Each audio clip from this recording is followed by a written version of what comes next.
Galera, valeu demais pelos 600 mil inscritos, que maluquice galera, muito obrigado, mas não vamos ficar por aqui hein, bora chegar aí galera aos 650 mil inscritos, então já dá aquele apoio pro canal e se inscreve e deixa um gostei aqui embaixo pra batermos a meta de 2007 likes, e agora, bora lá! Após a humanidade vencer uma guerra sangrenta, Kai Sakuravento é enviada a um mundo paralelo onde os humanos foram derrotados nesse conflito. Diante de uma entidade que não sabe se é um anjo ou um demônio, o herói fica surpreso ao ver aquele ser pedindo ajuda a ele, um humano. Afinal, de onde ele veio, a humanidade travou uma batalha interminável contra as 4 raças inimigas, porém ninguém mais se lembra quem ele é nesse mundo alternativo. Como de costume, Kai deixa seu veículo para monitorar o cemitério por exatos 300 segundos. Impacientes, seus companheiros aguardam o trabalho ser feito, porque metódico como sempre, o sujeito não abre mão de um segundo sequer. Através da lente do seu binóculo, ele observa um dos pilares do conflito causado pelos demônios, detentores de um enorme poder mágico. Do outro lado da trincheira, anjos e elfos são considerados meio humanos, seres celestiais. No meio disso, os espíritos estão envolvidos nessa guerra, criaturas com tipos especiais de corpos. Além deles, feras míticas, como dragões, devastam os campos de batalha com sua ferocidade inigualável. Juntos da humanidade, todos esses seres iniciaram um conflito generalizado conhecido como a Grande Guerra das 5 Raças. Kai, como um dos militares da Federação Urza, não pode permitir que esse choque volte a estourar, por isso monitora incessantemente o cemitério onde os demônios foram selados.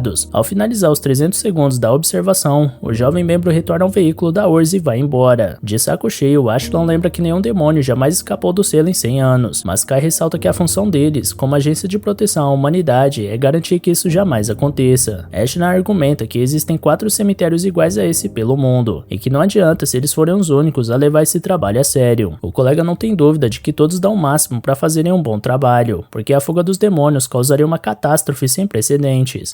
Que a mulher da equipe tenta acalmar um amigo, deixando claro que tudo tá em paz, porém ele não quer baixar a guarda por nenhum momento. Após a viagem, eles retornam a Vishal, na Federação Urza, onde fica a filial que contrata os 3 funcionários. Em uma das sessões de treino, ao lado de Ashlan já inconsciente, Kai usa um boneco de máquina do tipo Fera Mítica e é alertado pelo sistema, que é extremamente arriscado combater um oponente desse nível sendo um soldado de baixa patente. Sem dar ouvidos, o soldado ataca o tornozelo da Fera Mecânica. Quando o dragão ia engolir o garoto, Saki desliga o robô e finaliza o treino de combate. Preocupada, ela avisa que o cara vai acabar indo pro saco se continuar nesse ritmo insano, mas Kai acredita que precisa superar seus limites para fazer a prática valer a pena. Por essas e outras, a garota acredita que esse garoto teria entrado pra história se tivesse nascido na época da Grande Guerra das 5 Raças, assim como o profeta Cid. Kai fica honrado com o elogio, mas não se imagina a altura de tal feito. Por mais que a lenda seja louvada entre os humanos, a garota não consegue imaginar que apenas um homem tenha derrotado esses 4 heróis, a heroína dos demônios, Imperatriz das Trevas Vanessa, o Lorde Celestial Alfreya, a Soberana dos Espíritos Rikugen Kyoko, e o Senhor das Feras Míticas, o Rei das Presas Hath. Apesar da descrença da parceira, Kai afirma que Cid saiu vitorioso dessa guerra por conta da espada brilhante dada pelo deus profético, Arsla Solaka. Seja como for, ela lembra que não existem fotos ou vídeos do herói humano, ao contrário de todos os outros.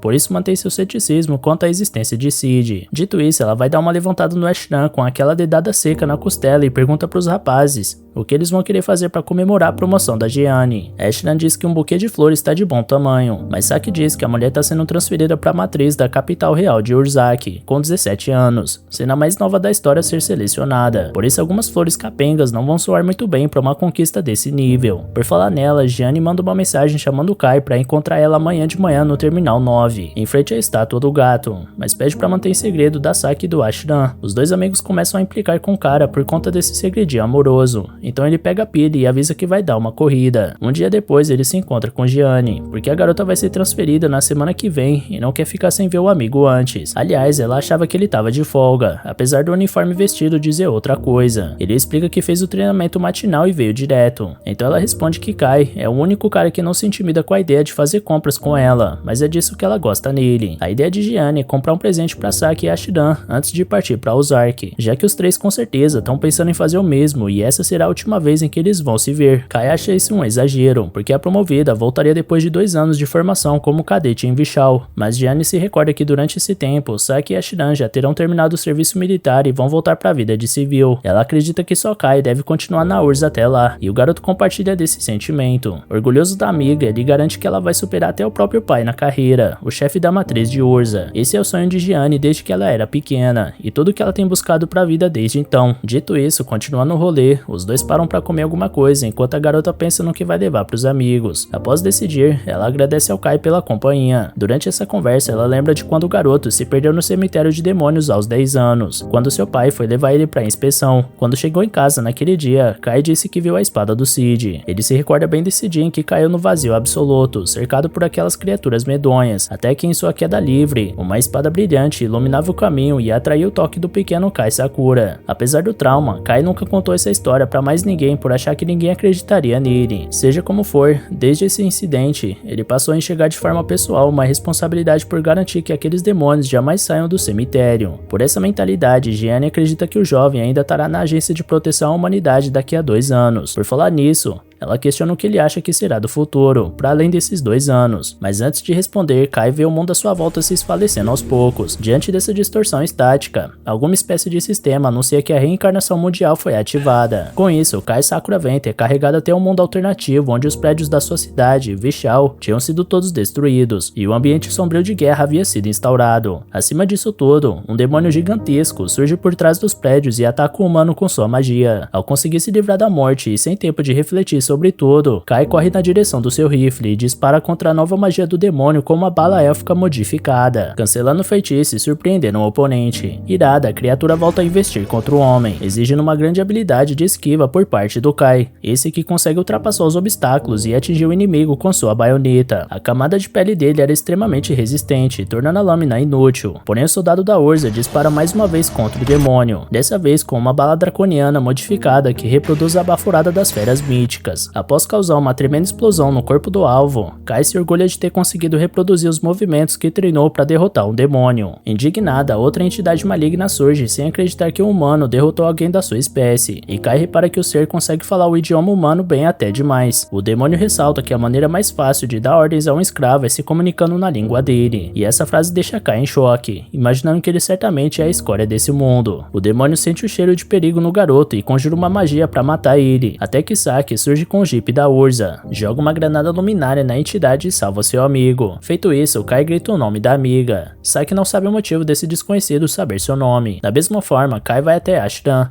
mas ele também não sabe quem é o garoto. Sem entender nada, o protagonista se recorda que os 3 faziam parte da mesma unidade na Agência de Proteção à Humanidade. Mas Saki também não sabe que agência é essa, porque é um soldado da Resistência, o exército humano rebelde. Cada vez mais confuso, Kai pergunta o que aconteceu com esse mundo. Então a garota explica que houve uma longa batalha chamada de Grande Guerra das 5 Raças, e a humanidade foi derrotada há mais de 30 anos. Cada cidade do mundo foi invadida pelas raças inimigas, e desde então, os humanos sobreviventes estão se escondendo à medida do possível. Segundo Ashtan, as outras raças ainda estão em disputa pelos territórios conquistados, e a Federação Urza foi tomada pelos demônios, por isso todos os moradores foram obrigados a fugir. No entanto, aproveitando uma área subterrânea que sobreviveu intacta à guerra, os humanos produziram refúgio para viverem. Kai questiona como a humanidade perdeu essa batalha, e os 2 soldados da Resistência contam que eles não foram páreos para criaturas tão poderosas, fora que cada raça possui um herói para si, ao contrário dos homens. Kai pergunta sobre o profeta Cid, mas nenhum dos 2 faz ideia de quem é. O garoto perdido afirma que é o herói que derrotou as outras 4 raças, mas Ashtan acredita que não estaria vivendo no subsolo se esse cara realmente existisse. Ao redor dos 3, a tropa principal da cidade subterrânea chegava. Como algumas cidades ainda resistem, cada uma delas possui uma guarnição supervisionada pela tropa principal. Segundo Saki Ashtan, o comandante dessa tropa e da resistência é visto como um salvador para o povo da Federação Urza. Seu nome é Gianni, um líder empático e carismático que foi abraçado pela civilização humana. Em meus comandos, Gianni pergunta quem é o soldado desconhecido, e enquanto seus colegas explicam, Kai fica sem reação ao perceber que nem sua melhor amiga sabe quem ele é. O garoto não consegue deixar isso para trás, então grita o nome de Gianni e lembra que os 2 estavam fazendo compras há poucos minutos atrás. O comandante pergunta que história é essa, porque não conhece esse soldado. Então se vira novamente e vai até uma reunião que estava programada. Não satisfeito, Kai questiona o motivo da sua amiga estar fingindo que é um homem, já que seu sonho como filha sempre foi superar a carreira do pai. Falin, uma das subordinadas do líder, agarra Kai pelo pulso, mas Gianni pede que ele seja solto. Após a partida do comandante, Saki indaga o que tem na cabeça do moleque, e Ashtan empresta seu quarto pro garoto descansar um pouco e colocar a mente no lugar. Ao chegar na casa do Ashtan, o enviado a esse mundo não consegue pensar em outra coisa a não ser o motivo disso tudo tá acontecendo com ele. Não importa o quanto ele lê os documentos, Os únicos registros faltantes são os dele e do Cid. O que Kai não entende é que se o profeta Cid nunca viveu, não deveriam existir os 4 cemitérios para selar as 4 raças. No dia seguinte, Kai questiona os velhos amigos sobre os cemitérios, mas eles não conhecem nada desse tipo. Diante disso, Kai pede o carro emprestado e promete voltar até o meio-dia. Sob os protestos da Saki, Ashton joga a chave pro desconhecido por puro reflexo. Então Kai parte para a destruição caótica de Vishal, até chegar no cemitério que monitorava no mundo original. Ao se dirigir até a entrada, ele se depara com a espada do profeta Cid e a empunha. Uma voz saída da arma decreta que o portador dessa relíquia se tornou agora o detentor do código. Com isso, Kai é levado até um local onde um ser angelical ansiava por ajuda. Com algum esforço, a mulher consegue dizer que seu nome é Diné. Apesar da situação desumana em que aquela entidade se encontra, Kai não quer arriscar libertar um demônio, mas como não se vê simplesmente deixando ela para trás nessa situação, ele apenas torce para que esse ser não ataque. Então ele usa sua lâmina para quebrar a corrente, mas nada acontece.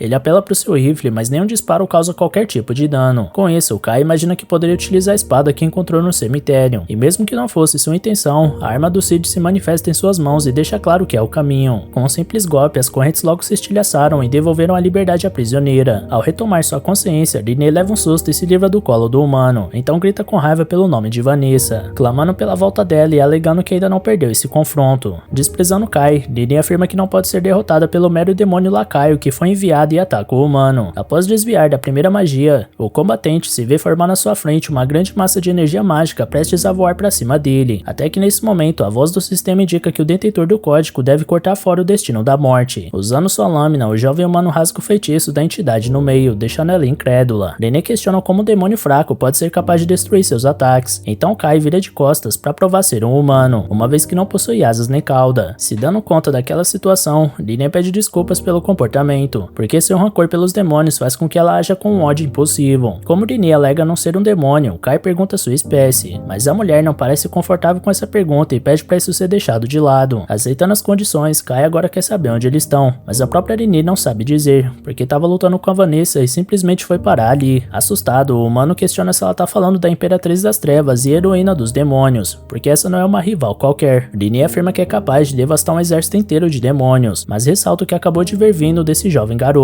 Afinal, ele destruiu uma magia dela. Kai ia explicar que a responsável foi a espada que carregava, até que nesse meio tempo, uma mulher robótica anuncia que a entidade de destino singular foi despertada e que seu nível de ameaça para o novo mundo estabelecido é gigantesco. Por essa razão, a robô inicia a selagem através de Last Risers. Dito isso, a máquina ataca Kai e Diné com toda a sua força, e conforme a estrutura em volta era despedaçada, os dois tentavam manter distância, mas a máquina usa seu portal para alcançar os alvos e agarrar Diné. Feito isso, é iniciado o Código Zero, onde orbes mágicos eram conjurados e feriam o corpo da vítima. Vendo aquilo diante dos seus olhos, Kai se recusa a ficar parado e reage com a espada de Cid, cortando no meio a garra metálica que segurava a entidade de destino singular. A máquina fica de boca aberta ao observar a espada proibida, e enquanto Diné pode ver a imagem de Cid refletida em Kai, o garoto teleporta os dois para um local afastado. Em segurança, Diné desabafa seu pavor com um forte abraço no seu salvador, gesto que o humano retribui. Analisando as circunstâncias, ele pergunta se a mulher não possui companheiros, e de fato ela não tem ninguém. Aliás, é a primeira vez que alguém faz algo assim por ela. Tanto os celestiais quanto espíritos e feras disseram que Diné não é como eles, e os demônios foram os mais cruéis de todos, dizendo que a garota é uma abominação. Foi por esse motivo que Diné acabou em um duelo com a líder deles, Vanessa. Da mesma forma, Kai se identifica com a história de vida daquela entidade, porque ninguém se lembra de quem ele é nesse mundo. Até onde ele sabia, os humanos tinham vencido a grande guerra das 5 raças, mas agora ele vê a cidade que antes era sua casa desmoronada em ruínas. Diné confessa que não sabia disso, até porque, um pouco antes de lutar com Vanessa, os humanos estavam começando a vencer a guerra após a aparição de um herói. Escutando isso, Kai questiona se a garota conhece Cid, mas ela não se recorda de ninguém com esse nome. Ainda assim, o homem se contenta de ter uma companheira e poder partilhar com alguém uma história familiar. Feliz com essa ideia, Diné jamais tinha ouvido de alguém que ela era uma companheira, e isso fortalece ainda mais o vínculo entre os dois seres perdidos nesse universo sombrio. Ao iniciarem sua caminhada, Diné desmaia, fazendo o garoto carregar ela em seu ombro. Ele avisa que precisa passar na cidade e por mais que não confie nos humanos em geral, ela confia em Kai, por isso vai com ele. Mais tarde, já deitada em sua cama, Kai sente o peso do próprio corpo após o dia torturante. Como se não bastasse, no caminho até a cidade, Diné entrou em pânico no carro, e por mais que consiga esconder as asas diante do povo, ela ainda chama muita atenção com seu comportamento estranho. Escutando Diné cantando no chuveiro, Kai não imaginava que as outras raças sabiam cantar. De repente, ela surge correndo de toalha para alertar que a água parou de sair. Por falar nisso, ela considera que os humanos humanos são muito injustos por terem essa água quente para se banhar, enquanto a vida toda ela tinha que tomar banho nas águas geladas de rios e lagos. Além disso, a cama do Kai é tão macia, enquanto ela dormiu a vida inteira deitada em matagais e rochas. Porém, segundo ela mesma viu na superfície, agora essa cidade humana virou ruínas, assim como o homem tinha dito. Até ele mesmo custa acreditar que tá num mundo onde o resultado histórico da Grande Guerra foi invertido. Rini aposta que eles vão dar um jeito de sair dali e voltar pro mundo de onde vieram, e até o momento, esperança é a única coisa que os dois têm. Quando a hora de dormir chega, Rini dorme pela primeira vez numa cama quente, enquanto Kai tenta descansar no chão da forma que dá. No entanto, seu repouso é revogado quando a garota alerta sobre a forte presença de uma magia nos arredores, afirmando com todas as palavras que tem um demônio por ali. De fato, o sistema de som da cidade anuncia que tá acontecendo um ataque inimigo e que todos os civis devem ser evacuados. Ao sair pra rua, Kai lamenta que até um dos últimos refúgios dos humanos tá em perigo, e isso dá certeza pra ele que sua raça tá acuada até o pescoço e não tem ninguém pra salvar a todos. Entretanto, pelo que vivenciou ontem, o garoto acredita que possa ser a única pessoa capaz de, ao menos, imitar Cid em seus passos ao manusear a espada proibida. Logo, usando esse trunfo, ele parte pra batalha. Enquanto isso, Saki e Ashiran já estavam na linha de frente disparando contra os demônios, mas a couraça resistente das criaturas impedia que elas fossem feridas. Com isso, Ashiran pede pra camarada pegar a metralhadora. No meio do caminho, a garota seria morta por um dos inimigos, porém Kai surge pra impedir o fim de Saki. Após golpear fortemente o demônio, ele pede pra garota usar água contra os oponentes, porque ao absorver esse líquido, o corpo de pedra deles fica pesado e eles não conseguem voar. Após esse passo, o caminho é tacar bomba nos inimigos até eles virarem cinzas. Por falar nisso, parecia a vez de Ashiran morrer, mas Kai consegue ajudar a tempo novamente. Com a espada de Cid em mãos, o garoto parecia estar muitos níveis acima do que poderia esperar, e esse poder repentino é o responsável por, até o momento, igualar as forças entre as duas raças. Com o auxílio de Rinne, a dupla consegue derrubar até o último oponente, e a capacidade extraordinária daquela entidade fez um humano entender que realmente ela poderia bater de frente com Vanessa. Mesmo assim, parte da cidade foi devastada, e estruturas que serviam de moradia para a população estavam em chamas. Assustados, Saki e Ashiran chegam com 1000 perguntas sobre como Kai foi capaz de fazer aquilo tudo. Então ele revela que veio de um mundo onde os humanos venceram esse conflito, e o estilo de luta desse mundo, além das munições especiais, são os avanços tecnológicos que ajudaram a trazer essa vitória. Os dois combatentes desse universo iam questionar que história maluca é essa, mas de repente Ashiran é informado pelo time de vigilância que 2 demônios batedores escaparam. Sem demorar, o combatente corre para avisar o quartel-general e já prevê o pior,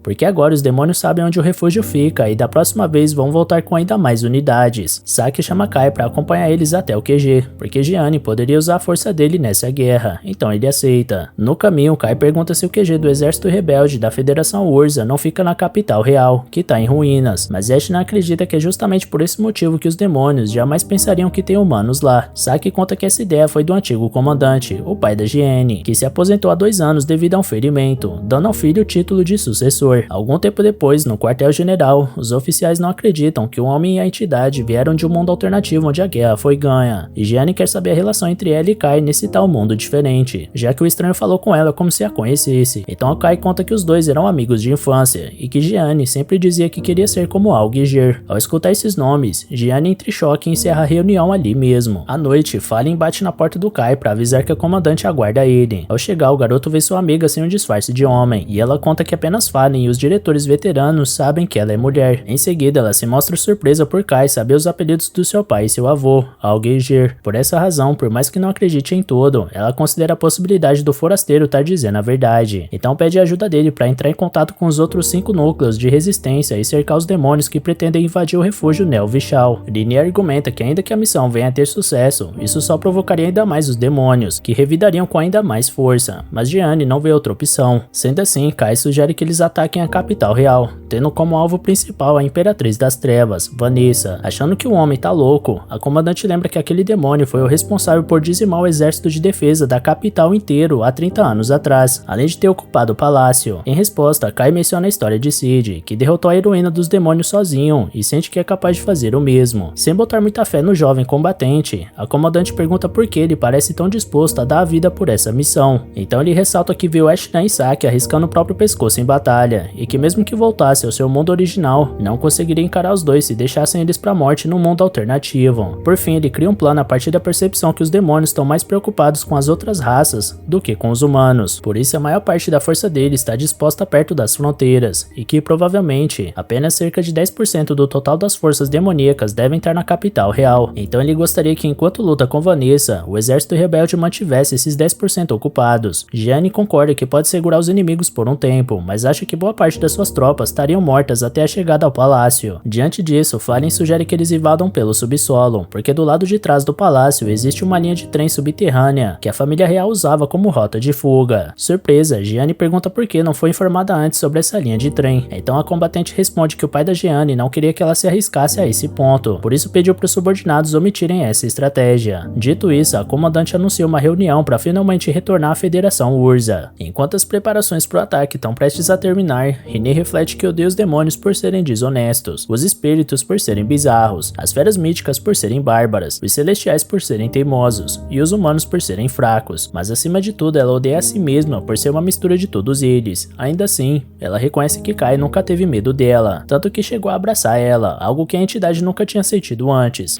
por estar acostumada a receber ódio. Por essa razão, René deseja profundamente que esse humano não morra. Com a partida dos veículos de batalha, o exército rebelde da Federação Urza rumo ao palácio do governo através da passagem subterrânea para realizar a ofensiva. Enquanto o grupo principal deve manter os demônios ocupados, Saki e sua equipe precisam libertar os capturados no porão e abater Vanessa. E Saki enxerga na líder a chance da vitória ser real. Sua única preocupação é o fato dela estar no grupo que baterá de frente com a heroína demoníaca. No desabafo espontâneo, ela questiona se os 4 integrantes no blindado serão capazes de completar essa missão tão difícil. Kai ressalta que a prioridade é chegar o mais rápido possível até Vanessa e suportar até a chegada dos reforços, e não invadir o palácio igual o Rambo e executar a líder inimiga com um arco e flecha. Além disso, Kai já demonstrou sua força no conflito anterior e confia apenas em Saki e Ash Ran para acompanhar ele nessa missão. Saki não parece mais tranquila ao escutar isso, então Rini afaga a cabeça dela para tentar fazer uma diferença. Surpresa, Saki se tranquiliza. A entidade ressalta que também é poderosa o suficiente para fazer frente às forças inimigas, ainda que Vanessa seja uma oponente formidável. Caso a Imperatriz das Trevas insista em não morrer, Rini está preparada para se autodestruir e levar a demônio junto. Infelizmente, essa última parte parece não ter deixado Saki tão calma. Da mesma forma, Ash Ran confessa estar preocupado. Afinal, ninguém sabe como o palácio estará quando eles chegarem, ainda mais pelos rebeldes estarem se deslocando com muita gente, o que facilita que eles sejam descobertos pelos inimigos. Quanto a isso, Kai lembra que os demônios são sensíveis à magia e que humanos não possuem poder mágico, o que pode camuflar os homens até a chegada no local do objetivo. Ash Ran se acalma um pouco diante dessa informação e ainda acrescenta que todos os rebeldes serão lembrados para sempre por conta dessa missão, quem sabe até bem recompensados. Ao escutar isso, Kai comenta que esse Ash Ran é mais forte que do mundo original dele, e Ash Ran questiona se isso é algum tipo de elogio. Logo ao chegarem no fim da passagem subterrânea, Gianni reúne todos os camaradas do exército rebelde e agradece pela confiança depositada em sua líder. A comandante acentuava a bravura e lealdade desses soldados que são a última esperança da humanidade, e reconhece que muitos devem estar inseguros com pouco tempo de preparação para esse ataque, mas lembra que não é de hoje que a Federação Urza resiste. São anos de intensas lutas contra a dominação dos demônios, portanto as cicatrizes de guerra de cada um ali são a evidência de que só existem soldados lapidados nessa linha de frente, e que esse espírito embrutecido é a chave para libertar os humanos das garras da escuridão. Dito isso, os soldados erguem suas armas e soltam um grito de guerra. Após explodirem a saída da passagem subterrânea, eles alcançam a superfície e veem o palácio do governo cercado por forças demoníacas. O primeiro ato da defesa é invocar uma magia de congelamento, mas Kai conhece essa habilidade e se livra dela com sucesso. Então ele atira no demônio e se aproxima ao ponto de rasgar sua pele com a espada. Por último, um disparo explode o inimigo. Assim que o primeiro demônio é abatido, mais surgem para proteger o palácio. Então a joia da Federação Urza dispara a bala de raio para derrubar vários de uma vez. Sem acreditar no que viu, Ash Ran questiona se foi Kai o responsável por esse massacre, e ele explica que utilizou uma munição contra grupos produzida em seu mundo. Em seguida, o misterioso forasteiro pede para Rini sentir a presença de Vanessa, e assim que a entidade aponta para a possível localização da Imperatriz das Trevas, Kai anuncia que vai iniciar a busca através do andar mais alto do lado norte. Para evitar chamar muita atenção, Gianni planeja invadir o palácio usando as escadas de emergência do lado sul com sua equipe, enquanto o grupo 1 ficará de guarda na entrada para impedir a passagem passagem dos demônios para dentro da construção. Já o grupo 2 fica responsável pelo resgate dos prisioneiros no subsolo. Durante a invasão ao prédio, Fallen acha estranho Kai alegar que o raio de bala é um projétil, quando ele nem ao menos apertou nenhum gatilho, mas o assunto morre sem ela conseguir se aprofundar nessa suspeita, porque o objetivo demanda toda a atenção dos combatentes. Conforme eles subiam as escadas, Rinne identifica um Imp, uma raça de pequenos demônios que invocam demônios de grande escala. Sem demorar, uma enorme criatura surge na escadaria e agarra um dos rebeldes, mas Fallen é mais rápida e corta os dedos da fera. Feito isso, ela manda todos continuarem a subida enquanto ela segura o demônio. Na entrada do palácio, o grupo 1 alveja os atacantes como pode, enquanto o grupo 2 alcança os prisioneiros no subsolo. A equipe principal segue seu rumo com a comandante à frente, até que ela é atingida por uma armadilha elétrica que deixa todos os soldados apreensivos. Porém, quando a fumaça baixa, Gianni prossegue intacta e pede para todos se acalmarem, porque ela está protegida pela engenharia élfica ao usar o traje da luz sagrada. Ao lado da líder, um enorme demônio se aproxima, então ela ordena que Kai e sua unidade sigam até Vanessa enquanto ela lutará contra o oponente junto aos seus homens. Conhecida como Cavaleiro da Luz Sagrada, Gianni mostra sua lâmina perante o oponente. Mais à frente, o grupo de Kai veste uma braçadeira produzida a partir da magia de Rinne, que oculta a presença dos usuários. Seguindo rumo, eles se deparam com uma criatura gigantesca que faz Saki tremer o rifle. Então Rinne tenta controlar a ansiedade da companheira para ela não fazer barulho. Protegidos por uma barreira que não pode ser vista pelo demônio, os humanos se aliviam quando a fera passa sem identificar os invasores. Com isso, todos soltam um ar de alívio e se dirigem até uma das salas do palácio onde ficam os disjuntores. Ashram afirma que caso Kai e Rinne falhem em derrotar Vanessa, ele e Saki derrubarão todas as luzes para permitir a fuga de todos. Porém, pouco depois de Kai e Rinne prosseguirem sua jornada, o alarme do palácio é acionado, apesar da barreira de Rinne ainda estar funcionando. Então o garoto supõe que os infravermelhos do prédio ainda estão ativos. Por essa razão eles aceleram, encontrando um demônio que sente repulsa pelas asas de Rinne, afirmando que é uma visão caótica e desagradável. Aproveitando que o demônio gosta de falar, Kai questiona se é ele quem faz a manutenção do sistema de vigilância, mas o monstro nunca responde nada que o humano quer de forma direta. Fora isso, ele provoca ao dizer que Vanessa tá contente com essa invasão, e acima de tudo, curiosa para saber o motivo dos humanos terem tomado a decisão de se matarem. Sem carne na pilha, Kai tenta pegar o gancho para questionar se o demônio pode levar eles até a heroína deles, porém o monstro não quer deixar passar a oportunidade de se divertir com os humanos diante dele. Dito isso, a criatura e seus subordinados invocam bolas de fogo contra os inimigos, fazendo Rinne se apressar para recolher Kai e desviar das chamas com suas asas. Após se livrar da primeira rajada, a entidade arremessa o homem no chão e isola ele da batalha com uma muralha de gelo para que Kai continue o caminho em direção a Vanessa. Sem escolha, o garoto parte, enquanto os demônios sentem o cheiro de anjo na mulher, além do cheiro de elfo, anão, espírito e dragão,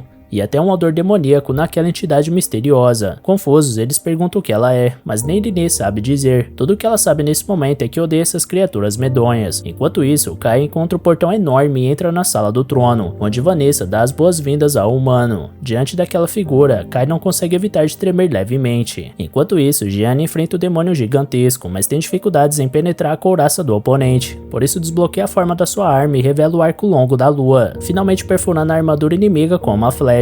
Praticamente morto, o demônio observa que a intensa magia élfica que esse humano tá usando consome aos poucos a vida dela, porque humanos não têm o corpo preparado para receber esse tipo de influência. Por essa razão, o demônio acredita que a comandante escolheu a morte. Então Gianni crava sua espada na cabeça do demônio e confirma que escolheu morrer, porque só assim a humanidade será capaz de vencer essa guerra. De repente, outro inimigo ataca pelas costas dela, porém Fallen retoma a tempo e repele a ameaça por um momento. O cão diabólico de 3 cabeças se ergue novamente e ressalta já ter ouvido falar de Dragonar, um humano que luta usando uma presa de dragão como arma, assim como Fallen. Enquanto isso, Vanessa pergunta se Kai não vai deixar sua arma de lado, assim como muitos outros fizeram ao descobrir que a líder dos demônios é uma sucubo. Assim, ela poderia se deitar com o homem para passar o tempo. Kai recusa a proposta e afirma que a natureza do demônio é a loucura pela violência. Vanessa solta uma risada e reconhece que o garoto reagiu bem, porque muitos se tornam escravos dela apenas com um charme simples como esse. A propósito, ela pergunta se o humano presente é o comandante rebelde portador do traje élfico, porém Kai assume que é apenas um forasteiro vindo de um mundo onde Vanessa foi derrotada. Mesmo sem acreditar, a Imperatriz questiona quem foi capaz de derrubar ela nessa história, e Kai afirma que foram os humanos. Diante de todas as ameaças infinitamente mais perigosas, Vanessa gargalha ainda mais por ter escutado que morreu na mão de um humano. Então Kai explica que não foi um humano qualquer, e sim o profeta Cid. Ao escutar esse nome, Vanessa perde totalmente sua graça, porque esse nome faz ela lembrar de inúmeras coisas não muito agradáveis, como o detentor do código código e a reencarnação mundial. Diante disso, ela muda sua postura e ataca o humano com uma magia. Porém, Kai quebra o feitiço sem grande dificuldade, deixando Vanessa incrédula. Sem dar brecha para ela raciocinar, o homem contra-ataca com sua espada e corta o peito da oponente, mas era apenas uma ilusão de sucubo. Atrás do humano, a real Imperatriz das Trevas quase explode ele. Vanessa elogia a capacidade do inimigo de se esquivar, fora a arma que ele carrega, que além de apagar magias, solta um ataque similar à baforada de um dragão. Isso faz ela começar a acreditar que esse indivíduo realmente veio de outro mundo. Mais cautelosa, ela invoca a Glória, um purgatório em forma de chamas que pulveriza a parede atrás do humano, mas que Kai consegue escapar. Irritada, ela promete acabar com a luta ao conjurar a explosão do caos, que destroça todo o piso do prédio num estouro avassalador, fazendo tremer cada parte da estrutura. Soberana nos céus, Vanessa presume que não existe ser capaz de escapar desse ataque, a menos que seja um herói das 5 raças. No entanto, Kai Sakura Vento permanece de pé diante dela. Assustado, Kai imagina que a espada de Cid tenha salvado ele mais uma vez. Em seguida, Rinne chega com vários ferimentos após temer que Kai tivesse morrido, até que um portal se abre no céu e garras metálicas seguram Vanessa. Uma voz metálica anuncia que observou flutuações inesperadas na heroína dos demônios, após Vanessa escutar a palavra Cid. Por esse motivo, o robô inicia uma excisão por Last Riser para apagar o código de Vanessa do mundo, mas a Imperatriz das Trevas reage com a habilidade Glória. Segundo a Sucubo, ela não será derrotada por uma mera cadela de Alfreya. Ao receber um dano tremendo,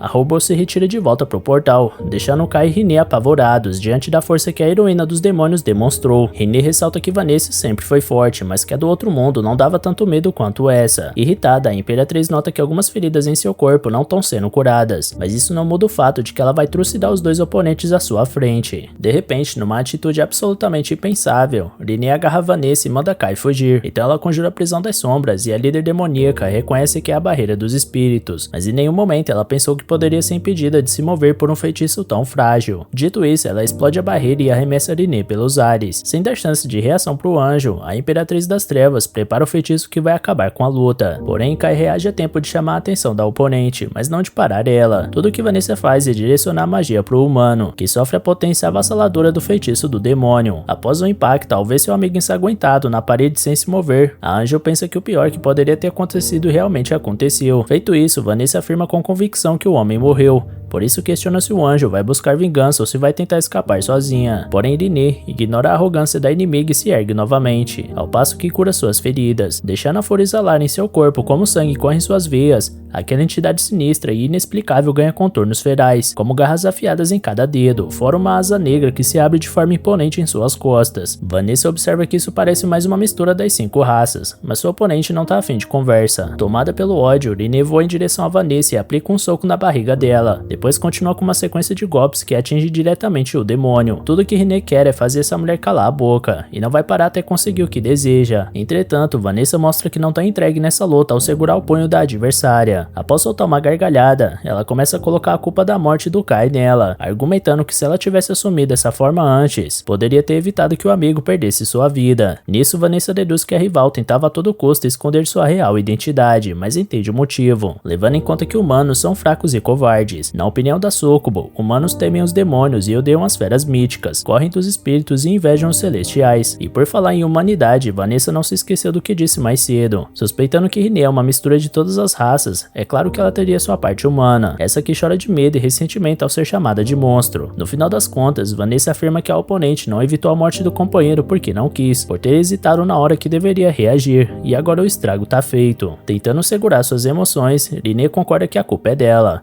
mas que isso não importa mais. Se arrependendo ou não, ela sabe que nada vai trazer o homem de volta. Por outro lado, ela pode agir contra Vanessa, e é isso que ela faz. Logo, Rinne avisa que as duas vão morrer juntas, ao passo que recita palavras de um idioma estranho que conduzem ao nascimento de uma maldição, essa que resvala em cada fresta do corpo das duas e faz cada parte do corpo delas sangrar. Segundo Rinne, essas gotas representam a vida delas, uma vida que goteja lentamente como uma torneira mal fechada. No entanto, embora estivesse convicta de que mataria Vanessa e a si própria, a magia da entidade misteriosa simplesmente se dissipa. Vanessa lembra que até uma maldição requer mana, e se é nesse lugar Sokovil, ela preparou um feitiço à distância que impede qualquer feitiço dos espíritos, feras míticas e celestiais. E sendo herdeira dessas 3 raças, Rinne sofrerá 3 vezes mais o efeito da maldição que esse círculo mágico carrega. Perante os fatos, Rinne abaixa a cabeça, como que aceitando seu fim, e Vanessa aproveita sua vantagem irreversível para menosprezar a adversária, afirmando que ela é uma aberração sem raça que nem deveria ter nascido. Sem forças para reagir, Rinne Rinne chora e pede perdão pro Kai, e até as últimas palavras da inimiga irritam os ouvidos da Imperatriz das Trevas, por isso ela conjura um feitiço de fogo em cima dela. No entanto, quando a fumaça vai embora, Kai protege a entidade aliada com a espada do Cid, fazendo ir embora as chamas que se alastraram pelo chão. Com um sorriso no rosto, ele explica que a garota não precisa se desculpar, porque sem ela ele já teria morrido. Nisso, Vanessa argumenta que o Humano Nenhum pode sobreviver depois de ser atingido por uma magia dela de curta distância. Então Kai olha sua espada na mesma hora. Obviamente foi ela que salvou o homem da sua própria destruição mais uma vez. Agora ela teria que continuar provando seu valor, ao passo que Vanessa continua lançando magias contra seu portador. Ainda por cima, ela usa da mesma tática que usou contra Rinne, tentando mexer com a cabeça do oponente na base da lábia, afirmando que Kai é apenas um lixo insignificante que não sabe a hora de morrer, e que sua amiga foi ridiculamente derrotada. Mas é exatamente por esse motivo que Kai se ergue perante a Imperatriz mais uma vez. Rinne arriscou sua vida para salvar ele, e o humano não quer simplesmente deixar esse fato pra lá. Vendo que não vai ganhar essa batalha na conversa, Vanessa volta a agredir os adversários, dessa vez com uma ventania que impede a mobilização deles. Feito isso, ela conta que conhece muito bem os humanos, porque são todos iguais, sempre gritando aos quatro cantos que possuem um grande potencial e que isso será mostrado no futuro, mas esse futuro nunca chega. Por outro lado, os líderes de todas as outras raças exercem seu poder através da força e do respeito adquirido através das suas habilidades, tanto que Vanessa considera todos como heróis. Entretanto, para ela os humanos não possuem heróis, a menos que Kai se enxergue como um. Atento a cada palavra sem baixar a guarda, o humano responde que não tem nenhum interesse em se tornar líder da sua raça, mas que o espírito da humanidade reside nele, assim como em todos os homens desse mundo. Kai pode até não ser um herói, mas é ele que tá diante do inimigo, por isso não vai sair dali vivo, a menos que tenha derrotado a Imperatriz das Trevas. Em resposta a isso, Vanessa continua subindo o nível da luta cada vez mais. Agora ela invoca um círculo mágico que conjura o planeta do demônio, um meteoro gigantesco cercado por chamas. Kai, sendo o detentor do código, reage com sua espada mágica e corta o planeta no meio à distância. Vanessa não perde confiança com isso, porque tem total certeza que vai ser a única a sair dali viva. Para garantir que isso aconteça, ela revela as flores do submundo que florescem como chamas espalhadas pelo céu. Nessa hora, Kai manda Ash Run desligar o disjuntor, derrubando toda a luz do local. Considerando que humanos não têm habilidades mágicas, eles não podem ser sentidos no escuro pelo demônio, mas Vanessa conseguiu enxergar o brilho da espada de Cid sendo carregada por alguém, provavelmente por Kai. Sem hesitar, ela lança suas flores de fogo para cima do humano como uma chuva ardente, mas era Rinne esperando a inimiga morder a isca, porque tinha toda a proteção preparada para receber um ataque desse tipo e provocar uma distração. Enquanto isso, nas costas da Imperatriz, Kai leva vantagem com a brecha causada e se prepara para aplicar aquilo que ele treinou durante 10 anos. Após dar um soco em Vanessa, ele recebe de Rinne a espada de Cid, então avisa sua oponente que ela tá em xeque-mate. Como um último movimento no tabuleiro, a heroína dos demônios oferece Urza de volta pro humano, mas sem responder, ele desfere o golpe final. Após isso, Vanessa ainda tá viva, porém agindo de uma forma estranha. Com muito esforço, ela se lembra do profeta Cid e se questiona como pôde ter cometido um erro tão idiota. Segundo ela, Cid previa a reencarnação mundial, que seria um capítulo da história onde o mundo seria reescrito, recriado. Um dia alguém fez com que essa transformação acontecesse, e Vanessa acha que é um dos 3 heróis, e que esse indivíduo precisa ser achado. Diante disso, Cid deu sua espada para Vanessa se preparar pro que tá por vir. Uma das medidas da Imperatriz das Trevas foi esconder a relíquia, porque ela é a única chave para corrigir a mudança do mundo. Confuso, Kai responde que Vanessa e Cid deveriam ser inimigos, assim como se lê em qualquer registro da Grande Guerra. Vanessa reconhece que lutou contra o herói dos humanos, mas que tem muitas coisas que Kai não sabe desse mundo, e que agem livremente, como se fossem uma espécie de código proibido. Como exemplo, ela aceita o código 0, mas sem entrar em detalhes. Depois, ela finalmente reconhece o espírito humano após tudo que ela vivenciou nessa luta, vendo que os dois companheiros lutaram mais um pelo outro do que para si mesmos. Dito isso, o súcubo se desintegra lentamente rumo à lua, enquanto sua alma promete a marcar intensamente na próxima vida, levando em conta que o único encontro entre esses dois nesse mundo foi breve e fatal. Quando tudo acaba, Kai desmorona. Ele mal consegue acreditar que a heroína dos demônios está morta e que ele sobreviveu junto de Rinne. Com a chegada da manhã, todas as unidades são informadas que o exército rebelde de Urza, comandado pelo Cavaleiro da Luz Sagrada, Jeanne Anice, conquistou de volta a capital real, Urzak, ao derrotar a líder dos demônios. E no meio da notícia mais importante da guerra até agora, Saki e Ash Run dormem feito anjos. Enquanto isso, os maiores responsáveis pela vitória conversam sobre as últimas palavras da Imperatriz das Trevas. Segundo ela, algo que virou o mundo de cabeça para baixo afetou a todos, menos Kai e Rinne. Nessa hora, Jeanne aparece e pede desculpas pela vista desagradável dos prédios destruídos, mas reconhece que sem a ajuda dos dois nem isso eles teriam. Em nome dos rebeldes, o Cavaleiro da Luz Sagrada agradece pelos serviços prestados, embora ache que os dois homenageados não estão muito felizes. Na verdade, Kai explica que é um sentimento de alívio, porque no segundo segundo encontro contra a Vanessa, talvez eles não tivessem a sorte de saírem vivos. Gianni entende o sentimento, além de ressaltar que a capital voltará a ser como era há 30 anos atrás, talvez até melhor. Porém, ela avisa que vai deixar essa reconstrução na mão dos executivos, porque ela mesma vai embora de Urza. O motivo é que existem 3 federações principais que foram conquistadas: a Federação de Io, a leste, a Federação de Yunlun, ao sul, e a Federação Shuz, a oeste. Uma federação foi conquistada pelos Celestiais, enquanto os espíritos e as feras míticas também tomaram uma para cada um. Grupos rebeldes lutam bravamente para expulsar cada força de ocupação, e Gianni vai ajudar esses grupos para tentar uma união total entre todos os humanos. Afinal, a morte da heroína dos demônios acendeu uma chama em todo o mundo. Aliás, é por isso que a comandante quer a presença de Kai nessa empreitada, porque essa é a esperança de terminar a grande guerra das 5 raças. Com o fim do discurso da amiga, Kai se emociona ao ver o quão incrível ela é, porque a Gianni que ele conheceu também tinha ambições, mas tinha um lado mais infantil. De toda forma, era uma pessoa gentil e preocupada em fazer o bem para os amigos, como os presentes que ela gostava de comprar para eles, por exemplo. Intrigada, Gianni não consegue se imaginar fazendo essas coisas, porque vive num mundo cercado por caos e destruição. Em seguida, Kai questiona se a comandante dos rebeldes poderia auxiliar ele em sua luta para derrotar os 3 líderes restantes, porque assim eles teriam um acordo verdadeiro para lutarem lado a lado, fora que isso faz parte da vitória na guerra. Sem hesitar, Gianni aperta a mão do combatente, e Lily põe a mão por cima, porque não vai deixar de participar dessa jornada. Diante do acordo firmado, a líder dos humanos volta aos seus soldados e anuncia a convocação de uma reunião de guerra. Dentre eles, Ashran e Saki pareciam leves e contentes com a reconquista da capital real, assim como todos os outros. Lá perto, Kai promete para Rinne que vai dar um fim nessa guerra, e que se não houver um herói nessa dimensão, ele mesmo assumirá esse posto. Assim, ele vai atrás de quem causou a reencarnação mundial. Enquanto o garoto falava, Rinne podia ver a silhueta do profeta Cid em volta dele, como se o próprio que estivesse falando. Em sua cabeça, quando ela fugia daquela máquina sinistra que corria atrás dela, Rinne sente que poderia ser o herói humano resgatando ela em seus braços, mas isso era apenas uma fantasia repentina enquanto ela vagava pelas terras remotas daquele mundo perdido a bordo do blindado dos rebeldes. Ashran sente um frio tão grande que sente que vai pegar uma gripe até chegar na Federação Lo. Junto da equipe dele, dezenas de outros veículos seguem seu rumo sob a liderança de Gianni. Sem muita paciência para as reclamações do camarada, Saki lembra que existe um pedido de ajuda urgente vindo das outras federações, e que eles possuem no comboio a última esperança da humanidade. Kai só espera que a capital realmente esteja reconstruída completamente quando eles voltarem, enquanto Rinne torce para que a cidade esteja salva dos demônios. Antes de partirem de Urzak, os combatentes se organizaram para juntar os cacos do chão e reerguer essa importante região dos homens. Infelizmente, Rinne podia sentir de longe o cheiro dos demônios que rondavam o perímetro, que logo chegaram formando uma barreira em volta do palácio central. Liderando a visita, a irmã de Vanessa enxerga o responsável por mandar sua irmã de volta para o inferno. Kai usa sua habilidade de detentor do código para se proteger de um dos ataques do demônio, mas Annie tem que intervir para impedir que algo de mal acontecesse com o combatente. Kai pergunta a intenção do demônio, então ela se apresenta como Rinne Mariu, enquanto o humano sente uma pressão vinda dessa súcubo tão potente quanto a de Vanessa. Rinne Mariu acredita que sua irmã foi vencida por um mísero homem por conta de uma sequência de milagres, mas que isso não aconteceria se ela tivesse presente na batalha. Kai quer saber se o demônio veio por vingança pela irmã, provocando uma risada em Rinne Mariu. Segundo ela, a ausência de Vanessa alavanca seu nome pro topo da hierarquia dos demônios, apesar de gostar da Imperatriz das Trevas. Na verdade, ela se sente grata pelo humano ter eliminado Vanessa. Por falar nisso, ela revela que veio falar de negócios. Se os demônios se reunirem, Rinne Mariu acredita que eles serão capazes de recuperar a capital quando quiserem, mas eles estão permitindo que os humanos fiquem com Urzak de propósito. O acordo seria manter a cidade com os homens em troca de uma trégua. Então o combatente alega que vai passar a proposta para comandante. Rinne Mariu provoca Rinne, mandando o ser caótico parar de olhar para ela, causando a ira daquela espécie de entidade desconhecida. A propósito, Rinne Mariu torce para que os humanos lutem contra as outras 3 raças, e Kai sabe que ela quer usar os homens para partirem para cima dos outros, enquanto os demônios se recuperam da última derrota. Rinne Mariu admite sem cerimônia e oferece um beijo pro soldado caso ele vá bem nessa missão. Aliás, caso planejem ir para as Terras Celestiais, a irmã de Vanessa aconselha eles a terem cuidado com o Lord Alfreya, porque ele tem se comportado de forma estranha ultimamente. Após todo esse evento, Kai comenta dentro do blindado que a unidade de reconstrução ficou responsável por uma Ozark em perigo. Sendo parte da unidade de expedição, ele e os demais membros da sua equipe devem cooperar com a Federação Io e derrubar os Celestiais. Sendo uma organização composta por elfos, anões, fadas e anjos, Kai acredita que essas raças são mais covardes e astutas que os humanos, sendo criadores de itens mágicos poderosos para momentos de guerra. Se os humanos consideram os demônios como monstros, certamente os Celestiais são como homens superiores. Nesse meio tempo, Gianni alerta pelo rádio que todos farão uma parada de descanso em 2 km. De repente, Rinne alerta alerta sobre a chegada de uma fera mítica pelo horizonte, então Kai avisa todos os veículos da chegada do inimigo. Descendo os céus com seu tamanho monstruoso, um dragão balança o ar com a vastidão de suas asas, enquanto os humanos reagem com seus rifles automáticos. Apesar disso, a resistente couraça da fera mística mantém ela inabalável no percurso, e logo pronta para derrubar o primeiro blindado com sua cauda. Só quando Kai reage com sua bala de raio, seguida de um ataque conjunto com Rinne, que um dano considerável é causado no oponente, não o suficiente para matar, mas para causar a fuga do dragão. Na mesma hora, Gianni ordena a parada de todo o comboio para o resgate dos grupos 29 e 30, que foram atingidos pela fera mítica. Mais tarde, agrupados para o período de descanso, Kai se sente mal por ter uma barraca tão grande apenas para ele e Rinne, mas certamente ela ficaria tensa ao lado de humanos que não conhece, e talvez por isso que Gianni tenha permitido que ela ficasse sozinha com Kai. Nesse instante, a comandante chega ao lado de Falin para agradecer pelo ótimo trabalho no alto da colina e conta que essa tenda é destinada para o alto escalão do comando e que os dois soldados estão ali como guarda-costas da comandante. Falin chama Kai para designar o combatente para a guarda do lado de dentro, porque caso Gianni fique muito tempo ao lado de outra mulher, corre o risco de perceberem que ela também é uma, já que ela precisa tirar a armadura para dormir. Indo direto ao ponto, a oficial de confiança da líder do batalhão ordena que o soldado não faça movimentos bruscos quando vê a comandante usando suas roupas. Kai se sente ofendido, já que é um soldado profissional em serviço, mas quando ele entra, a realidade começa a ser tacada na cara do sujeito. Rinne fazia uma massagem para aliviar a dor nas costas de Gianni, e Kai aproveita para comentar que deve ser difícil fingir ser um homem. Mudando de assunto, ele declara que não esperava a presença de uma fera mítica na Federação Urza, e presume que eles podem ter vindo explorar a área após ficarem sabendo da queda da Imperatriz das Trevas. Gianni tranquiliza o subordinado, lembrando que defesas foram preparadas na capital real, e que o posto não será tomado com facilidade. Depois, ela aproveita para avisar que se mexe demais enquanto dorme, portanto, o soldado já está avisado caso sinta um chute no meio da noite. Falando nisso, se a barraca é grande, digamos que não tem espaço na cama para 3 pessoas. Ao amanhecer, o comboio parte para o prosseguimento da sua missão. Ashram imagina que Kai não tenha conseguido dormir muito por ser o guarda-costas do comandante. O garoto, com marcas de cansaço pelo rosto, concorda plenamente. Observando o exterior pela janela, Rinne quer saber o que é aquela estrutura semelhante à muralha da China. Isaac explica que é o grande muro da fronteira. Em outras palavras, eles estão próximos à Federação Yo, o que Gianni confirma aos combatentes via rádio. O destino do comboio é a 8ª cidade, Cassiopeia, nos arredores da capital local. É lá onde fica o quartel-general do exército da região. Na chegada do fim de tarde, os veículos atravessam os escombros das cidades humanas, que antes eram repletas de vida. Saki prepara seu rifle para caso veja um celestial, porque quer atacar primeiro dessa vez, ainda mais porque a arma dos humanos é eficaz contra esses seres. Kai pede para a colega baixar um pouco a bola, porque os humanos são parecidos com os celestiais, então existe o risco dela atirar num aliado por engano. Mais à frente, a comandante ordena a parada do comboio e a descida dos veículos para seguir a viagem a pé. Rinne colhe frutas regionais para se alimentar, apesar de Kai não saber se é apropriado comer alguma coisa por ali. A espécie de anja admite que sua língua fica dormente quando ela morde, mas que o sabor é incrível. Kai imagina que seja veneno, mas a mulher disse que já comeu esse alimento antes na Floresta dos Elfos. O soldado fica intrigado com essa floresta, e Gianni explica que devido à invasão celestial, eles enterraram a cidade humana com a Floresta dos Elfos. Mais à frente, os combatentes da Federação Urza são recebidos com empolgação pelos habitantes de Cassiopeia, além da saudação formal dos soldados locais. Obviamente, ninguém esperava uma recepção tão calorosa, o que pode ser tão bom quanto ruim, porque a alegria pela chegada de reforços pode significar que a ameaça é mais real do que aparenta. Um dos homens toma a frente e se apresenta para a comandante. Seu nome é Zeph Van Beckhen, conselheiro de Cassiopeia. A vitória do Cavaleiro da Luz Sagrada correu por toda a Federação Yo e trouxe esperança de volta à humanidade, segundo o homem. Depois ele saúda Fallen, alegre por estar se juntando a um soldado lendário dos rebeldes. Por conta da vasta experiência da combatente, Zeph Van comenta que os dois tiveram uma longa vida, apesar de Fallen discordar por não sentir que não possui idade bastante para ganhar esse título. Sem mais delongas, Gianni pede para ser levado até Dante, comandante dessa cidade. A caminho, Zeph Van pergunta a Fallen o que ela conhece sobre o líder local, e ela sabe que ele se chama Dante Guelph Alighieri, um descendente da antiga família real da Federação Yo que se considera um imperador. Além disso, é um invejoso, desconfiado e obsessivo, ao ponto de enxergar Gianni como uma ameaça. Zeph Van assina embaixo cada palavra dita pela oficial, mas pede que a comandante de Urza entenda que Cassiopeia inteira se alegra com sua chegada, mesmo que o autoproclamado imperador não concorde com isso. Logo, os reforços são recebidos pela comandante assistente, Kilberry. Ela avisa que todo o assunto a ser tratado com Vossa Majestade deve passar por ela antes. Ao entrarem no escritório do homem, ele reclama que os reforços chegaram atrasados, porque foi combinado que chegassem hoje pela manhã. Por isso, Dante quer saber se Gianni e Anice tinham a intenção de deixar o imperador esperando. Gianni explica que seu comboio foi atacado por uma fera mítica, o que custou o tempo de recuperar os feridos e consertar os veículos. Mesmo diante das justificativas, Dante não se importa com desculpas e questiona o que a comandante de Urza faz em outro país depois de ter retornado sua capital real. Na cabeça dele, Gianni pretende aumentar sua glória roubando o exército de Io. Esse comentário atinge diretamente a comandante, mas ela mantém a serenidade para explicar que o próprio Dante solicitou a assistência das suas forças. Ele responde que foram seus subordinados que fizeram isso por conta própria, mas a comandante presume que ainda assim ele não queira ser dominado pelos seres celestiais. Por isso, a glória individual de um líder não é importante em meio a esse perigo. Além do mais, ela aconselha o autoproclamado imperador a notar que os créditos pela expulsão dos invasores não são dele nem dele, e sim do povo e seu exército. Por fim, ela diz com todas as palavras que se Dante quiser honras para si, deve se comportar de maneira digna delas. Após esse encontro desagradável, os reforços se unem aos oficiais de Io. Zeph vem e informa que a Floresta dos Elfos, a Vila dos Anões, o Esconderijo das Fadas e o Corte dos Anjos são considerados territórios inexplorados pelos humanos. Uma vez que não sabem onde está o herói celestial, Gianni se coloca à frente da busca por Alfreya, impressionando os subordinados de Dante, esse que já começa a despertar sua inveja diante da coragem da estrangeira. Ela pede o reforço do exército de Io, porém o líder local se recusa a ceder seus homens. Imaginando que o homem faria birra, Gianni vai além e afirma que veio prestar sua vida àqueles que lutam por suas terras, conquistando a confiança e respeito dos combatentes dessa federação. À noite, em seu acampamento, o exército de Urza tem que se contentar com uma gororoba horrível para janta. O grupo de Kai conversa sobre a assistente de Dante, Kyubirei. Aparentemente, Rinne viu algo estranho naquela mulher. Logo quando o sol volta a clarear, os soldados se dirigem à Floresta dos Elfos. Dante comenta com sua fiel assistente que Gianni é uma comandante extremamente imprudente, o que Kyubirei concorda, como sempre faz, indignada porque os outros soldados estão se sentindo motivados pela inconsequência da intrusa. Quando Gianni retorna da sua expedição, ela pretende fazer um mapa da floresta e marcar uma reunião estratégica. Um dia depois, a comandante revela rotas de patrulha dos elfos baseada nas pegadas que encontraram ontem, e essa informação possibilita o início de um ataque contra os celestiais. Apesar dos soldados de Io estarem motivados para a batalha, Dante não está nem um pouco feliz de ver seus homens sendo levados pelo carisma de Gianni. Kyubirei aconselha seu chefe a realizar um feito grande o bastante para solidificar sua posição de imperador, e sugere que ele mesmo lidere os soldados na Floresta dos Elfos. Abraçando a ideia, ao dar esse aviso ao seu conselheiro, Dante informa que já possui uma unidade voadora explorando a Floresta dos Elfos. Zeph vem e acha que isso pode gerar um atrito na coordenação entre os exércitos de Urza e Io, mas Dante não quer saber. Aliás, ele ordena que essa operação seja mantida em segredo. Enquanto isso, Rinne levanta a suspeita de que a comandante assistente de Dante, Kyubirei, na verdade não é humana. Enquanto isso, no alto de uma estrutura peculiar, uma entidade com um estranho boneco metálico em suas costas se aproxima de clérigas que tentam reagir à sua hostilidade. Porém, a grande anciã é petrificada e a outra maga é arremessada para baixo. Tendo sobrevivido, a elfa acorda em uma cabana e ouve várias vozes em sua mente através da telepatia. As vozes se aliviam ao ver que a sacerdotisa Raiden sobreviveu, mas ainda estão preocupados com a grande anciã. Raiden pede calma a todos porque vai explicar tudo de uma vez assim que tiver uma reunião com as fadas e anões. Uma das vozes questiona o que deve ser feito com os humanos capturados, mas a sacerdotisa nem sabia desse assunto. Quanto ao batalhão de Gianni, a última vez que eles tiveram contato com Dante foi ontem de manhã, porque as comunicações foram interrompidas e ninguém mais sabe do seu paradeiro. Kai considera que ele está sendo influenciado por alguém e logo pensa em sua assistente, Kyubirei, imaginando que se trata de uma espiã élfica. Se for verdade, há a possibilidade de haver mais inimigos dentro do exército de Io, por isso seria importante a unidade de Urza fazer sua própria investigação sobre isso. Seguindo o caminho, eles encontram dezenas de rifles de Io espalhados pelo chão, o que pode significar que Dante e seu batalhão caíram em uma armadilha. Afinal, um círculo mágico está desenhado em uma árvore próxima, embora Gianni não considere essa armadilha algo difícil de avistar. Porém, Kai ressalta que o pior perigo está acima deles. Olhando para o alto, Gianni vê inúmeras folhas, cada uma com um círculo mágico diferente, e reconhece a inteligência dos seres celestiais. Se Kai não tivesse falado nada, certamente a comandante teria confundido com o brilho do sol. O combatente salienta que existiam registros em seu mundo sobre essa técnica, o que o faz conhecer ela de antemão. Falando nisso, ele sabe que os elfos usam muitas armadilhas e sempre posicionam elas perto uma das outras. Aliás, Rinne sente o cheiro de um elfo nas proximidades, então o grupo liga o sinal de alerta. Seguindo pelo caminho indicado por Kai, a líder questiona se o soldado sabe mesmo por onde andar, e ele conta que Rinne passou por um treinamento especial para sentir magia, o que faz ela farejar ao lado para onde estão os alvos. Guiando o rumo pelo aroma daquela raça, a entidade carrega os soldados humanos até uma estrutura em ruínas, onde o cheiro acaba. Sem aviso, um círculo mágico no chão é acionado, ativando um teleporte que leva a equipe para outra parte da floresta. No meio do susto, Saki reclama que Ash Rain tocou a mão nela, mas ele argumenta que ela que estava se esfregando nele. Fale manda os dois fecharem o bico dentro do território inimigo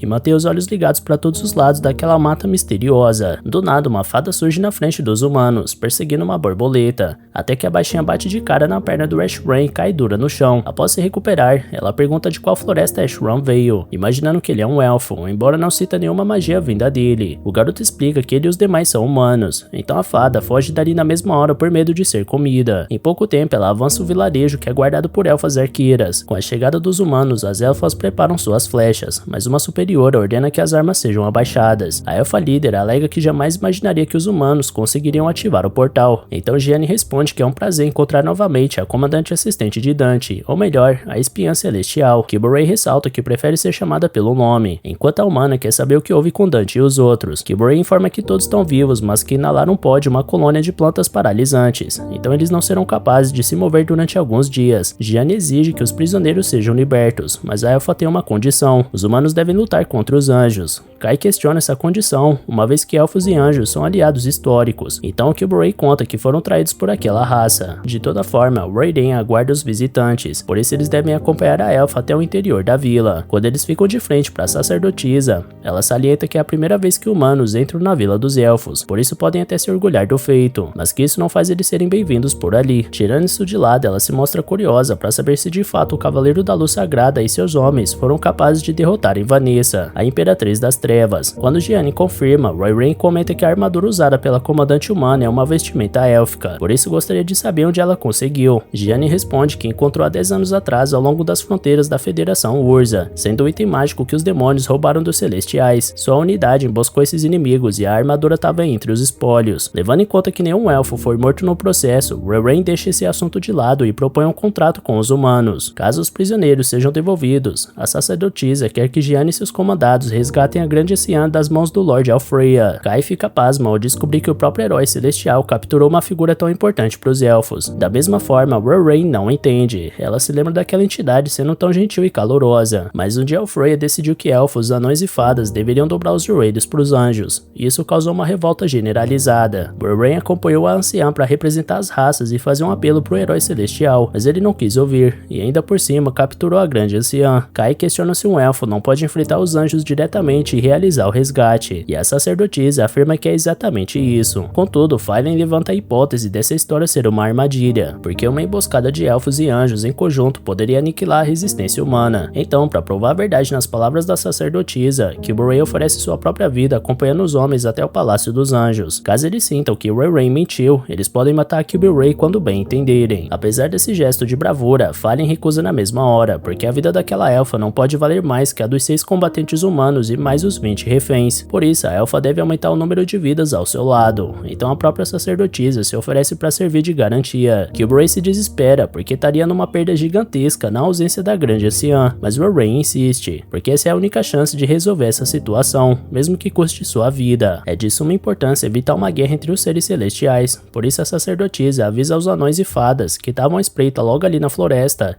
que voltem para os seus lugares e não ataquem ainda. Em seguida, ela chama a pequena fada Silk, que os combatentes se encontraram mais cedo, e ela invoca um feitiço que aproxima enormes plantas Vitórias Régia para perto da borda, onde os humanos devem sentar enquanto os detalhes são explicados. Com a chegada da noite, Kai observa a Oriné dormindo no acampamento que eles montaram. Raiden não entende por que os humanos ficam acordados, sendo que precisam acender uma fogueira, já que nem ela nem qualquer elfo planejam atacar eles enquanto eles dormem. Escutando isso, Kai abaixa um pouco a guarda, então Raiden comenta que ouviu de Gianni que esse garoto e a garota que tá dormindo foram os responsáveis por derrotarem Vanessa. Por isso ela gostaria de saber como isso foi possível, e se os métodos usados pelo homem também são eficazes contra Alfreya. Afinal de contas, assim que chegarem no Palácio dos Anjos, é possível que haja um embate contra o Lorde Celestial. Nessa hora, caso ninguém seja capaz de parar a força do Lorde, todos irão morrer. Dito isso, ela se levanta e pede que Kai mantenha em mente que caso ele fuja de medo em algum momento, ela não vai permitir que ele saia vivo dessa floresta. Mesmo compreendendo a postura da elfa, Kai não possui as respostas que a elfa quer. Ainda assim, ele pergunta se ela sabe alguma coisa de um humano conhecido como Profeta Cid, mas nem a sacerdotisa faz ideia, o que reduz ainda mais as esperanças de Kai de saber a verdade sobre essa lenda. Ele lembra que Vanessa tocou no nome do profeta, algo sobre a reencarnação mundial que Cid previu, e que Kai deveria encontrar o responsável por querer provocar essa reencarnação, porque isso alteraria o mundo completamente. Segundo a Imperatriz das Trevas, é provável que o responsável seja um dos 3 heróis restantes. Assim que amanhece, os humanos se juntam na unidade de busca A,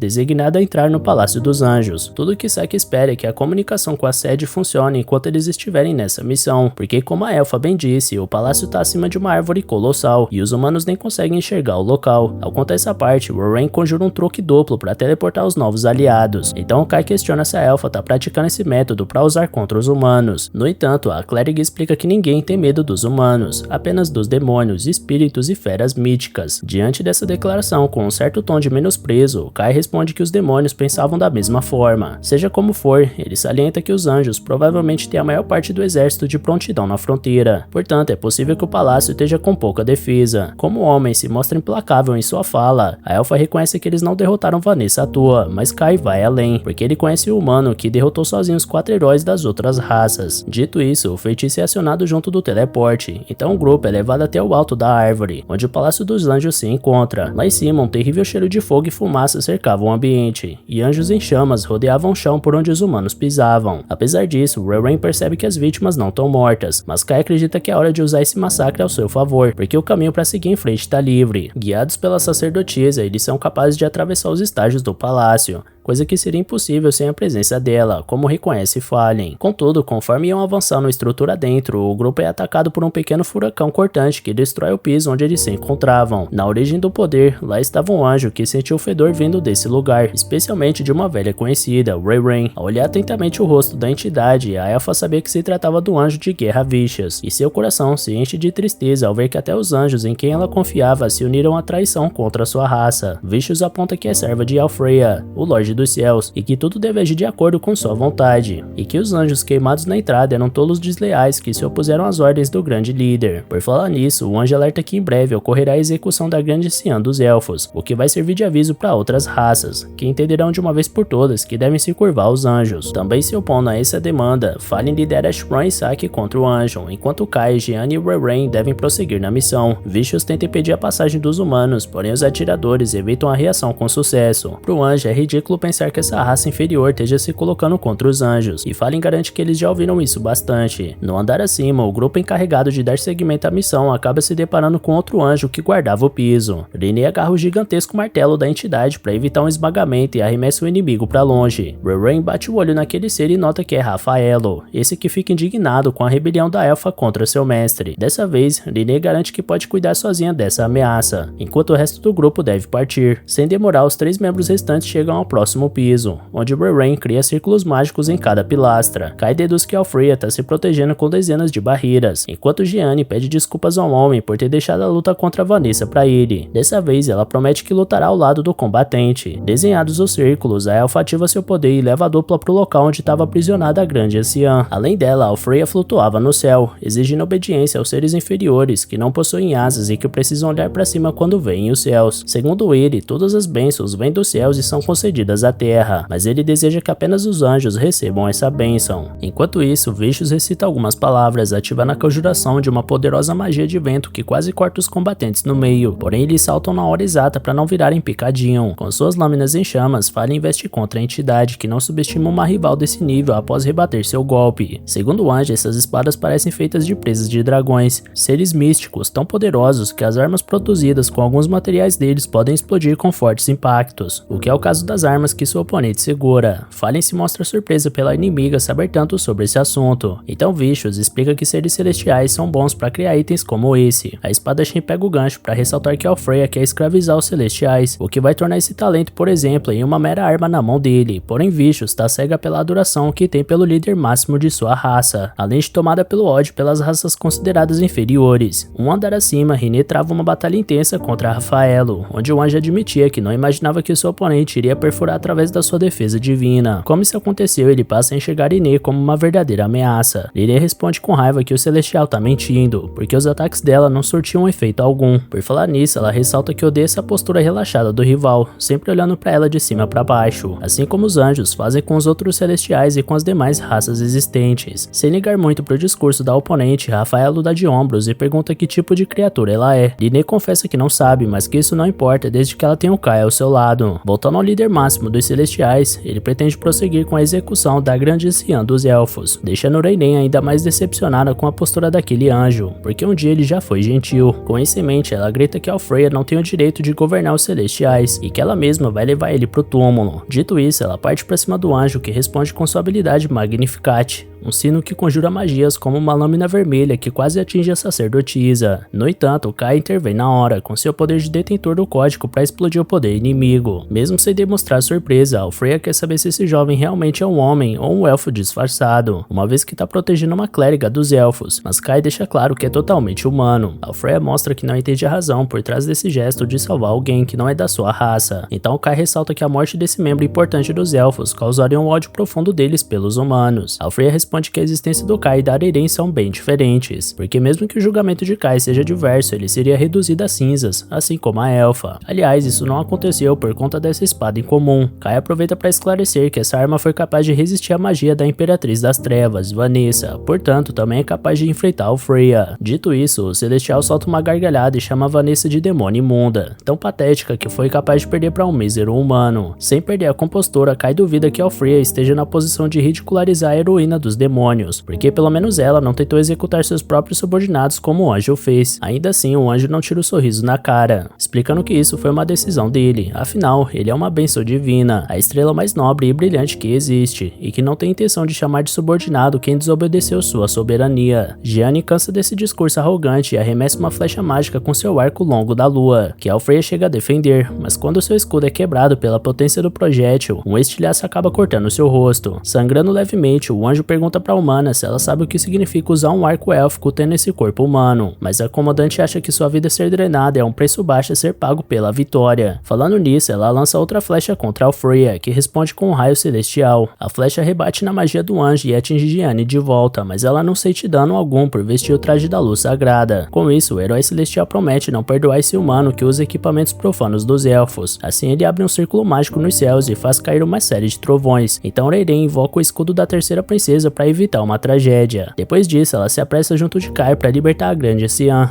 enquanto Alfreya tenta impedir com a lança da punição divina. Raynen tenta usar o escudo da quarta princesa, mas ele é perfurado. Kai rebate o ataque mais uma vez com sua espada. Raynen aproveita para quebrar o cristal com sua adaga, mas é sua arma que é estilhaçada quando entra em contato com o material que prendia a anciã. Diante dos fatos, a sacerdotisa reflete sobre esse caixão que sela a grande anciã, fora a lança que atravessa suas barreiras, o sino que invoca raios e um bastão que cria uma lâmina vermelha. Impressionada, a elfa não imagina como esse anjo consegue dominar um leque tão grande de magias de uma só vez. Mesmo sendo um herói, Alfreya deveria estar com pouca mana agora, o que não acontece. Assim, ela questiona se foi todo esse poder que fez o anjo mudar de repente, mas ele discorda que tenha mudado. Na cabeça dele é chegar a hora do arrebatamento, onde o novo subordinado irá substituir Alfreya, e esse subordinado é Lastwyser, a mulher robotizada que atacou Kai, Rinne e Vanessa. Nesse meio tempo, Rinne sofre com o poder de Rafaelo, mas não dá pinta de que vai sucumbir. Ainda forte, ela desfere um soco no elmo do inimigo que quebra ele em pedaços. Da mesma forma, Fallen se esforça para derrotar Vicious. A oficial manda Saki e Ashran atirarem nas asas do anjo, que consegue desviar das balas. Ashran vai além e arremessa uma granada que por pouco não pega no alvo. Por um triz, Vicious se salva, mas fica vulnerável a uma investida da Fallen, que fica diante das asas do anjo, que são a fonte de mana deles. Ao ver Fallen mencionando isso, a anja fica confusa pelo fato de uma humana saber disso, e Fallen explica que um homem que veio de outro mundo contou isso pra ela. Assim que escuta essa frase, Vicious larga sua arma no chão. Voltando a Rinne depois da surra que ela deu no Rafaelo, o cara Reg diz pra mulher avançar, porque o poder dela pode ser o necessário pra libertar a grande anciã. Confusa, Rinne pergunta se o sujeito trocou de time, e ele explica que tanto ele quanto Vicious notaram a mudança de comportamento do Alfreya, por isso sempre esperaram por esse momento pra tentar virarem o jogo. Da mesma forma, Vicious também permite a partida dos humanos, mas quer que Fallen peça perdão a Raynen e a grande anciã em seu nome pelo que ela fez. Fallen não dá a mínima pro que o anjo quer, e caso Vicious queira pedir desculpas, que vá pessoalmente e mostre o caminho pros humanos. Ao mesmo tempo, Alfreya ordena que Lastwyser mate os inimigos, então ela lança uma magia tão estrondosa que isola Gianni pelos ares. Pra não deixar barata, a comandante responde com mais uma flecha, porém nenhum dano é sofrido pela misteriosa máquina. Em seguida, vemos que Rinne agarrou Gianni no ar, o que possibilitou que ela atirasse com seu arco mesmo depois de ser arremessada. Alfreya não perde a oportunidade de ressaltar o quão grotesca é essa criatura sem raça definida, porém Rinne não liga, mas preocupada com a Last Riser na sua frente. Kai pergunta pro anjo que papo é esse de reencarnação mundial, mas ela não faz ideia. Frustrado, Kai questiona se ele sabe algo sobre Cid, e ao escutar esse nome, Alfreya treme os olhos e diz ter recebido algo daquele humano, até que Last Riser surpreende a todos ao envolver o pescoço do herói celestial com um dos seus braços. O sistema da máquina alega ter sentido flutuações inesperadas vindas de Alfreya por influência da palavra Cid. Sendo assim, Last Riser executa o código 0 para remover o código de Alfreya no mundo e realizar a substituição de herói. Nisso, o anjo é sugado inteiramente por um portal, deixando todos em volta sem acreditar no que estavam vendo. Kai lembra que o mesmo quase aconteceu com Vanessa naquele dia, ao passo que Last Riser se retira dali através de outro portal. Feito isso, Alfreya retorna dentro de um espiral energético bizarro que obscurece suas feições originais, trazendo à tona o avatar do anjo com suas asas negras. Isso faz Kai lembrar que a reencarnação mundial foi ativada quando ele foi levado diante da Gianni ainda em seu mundo original. Naquele dia o mundo foi escrito e agora um herói foi substituído. Com esse processo, Alfreya passa a se sentir ainda mais importante, convicto de que é o único que existe nos céus, portanto tudo deve ser queimado, menos ele. Ao dizer isso, ele lança uma poderosa magia contra os inimigos, que Rinne defende com sua barreira. Entretanto, o escudo não resiste à intensa pressão e quebra, gerando uma explosão. O impacto derruba Rinne, Gianni e Reiren, enquanto Kai cai de joelhos ao usar sua espada de apoio. A sacerdotisa observa que Alfreya usou magia mesmo sem canalizar através dos seus itens, então ele explica que isso é uma obra dos céus para admirar seu poder. Reiren tenta acordar o anjo, dizendo que ele tá delirando e consumindo sua vida no processo, ainda mais porque os celestiais têm orgulho dos itens que usam para conjuração de magia, mas o anjo em questão simplesmente ignorou isso e sentiu prazer em fazer magia com as mãos. Irritada, Alfreya volta a atacar. Então Reiren alinha todas as princesas guardiãs para conjurar a sexta princesa, uma barreira mágica com 6 camadas. Após derrubar os 2 primeiros, o feitiço do anjo para no terceiro escudo. A elfa ressalta que não importa o quão forte seja Alfreya, nenhum ataque é capaz de perfurar as 7 princesas guardiãs. Porém, Alfreya prova que a sacerdotisa está errada ao usar o dom divino do Rei da Espada, uma lâmina que supera facilmente os escudos adversários e atinge Reiren. Kai se coloca no caminho ao impedir o avanço do rival e lembra que a elfa acredita no retorno do verdadeiro Alfreya. Porém, a máquina angelical não dá ouvidos ao homem e questiona o que o mero humano poderia entender sobre isso. Como resposta, Kai diz que entende que Alfreya não é mais quem Reiren adora e nem o líder dos celestiais, e sim uma mera imitação que reproduz o poder de um herói. Incrédula, Gianni e Reiren temem pela reação de Alfreya, enquanto Rinne ainda não se recupera da explosão e chama pelo nome de Kai. E galera, regaça aí no like aqui embaixo e comenta no vídeo para incentivar a gente ainda mais a trazer continuação desse anime, beleza? Valeu galera, se cuidem!